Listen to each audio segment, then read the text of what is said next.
As we start a new year, it is a good time to gather the family, maybe talk about how to move forward in this new year together. So joining us now with some helpful thoughts is Kim Muench, certified parent coach and founder of Real Life Parent Guide. Good morning, Kim. Good morning, Mark. It's good to talk to you. Good to talk to you as well as we get ready for a new year. How do you create goals for your family? Why is that such an important idea as we turn the calendar?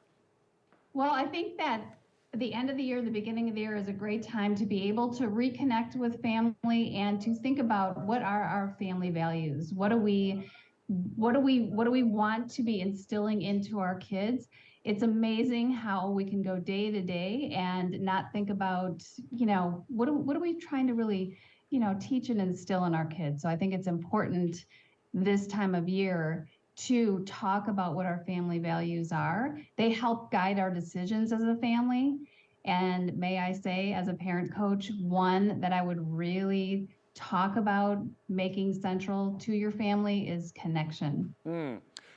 I can understand why that would be so important, but really as families do sit down and look at their goals and their values, every family's got to figure out what is important to them. But how would you define a good goal versus maybe one that you might want to stay away from?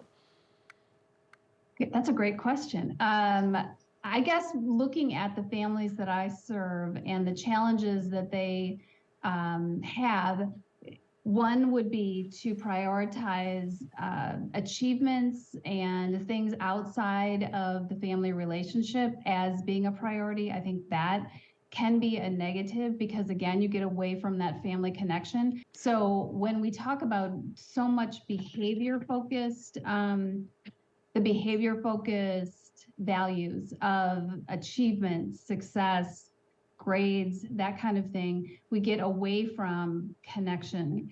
And connection is so vital and important within our kids. And this is because I have teenagers and young adults, and because I work with families of that same age group, and they can lose that over time when it isn't a foundation when your kids are young. Well, and we've talked about this before. One of the great ways to foster those kinds of connections, family meetings. Is there a way that you should structure those meetings, though, so you get as much out of them as you can?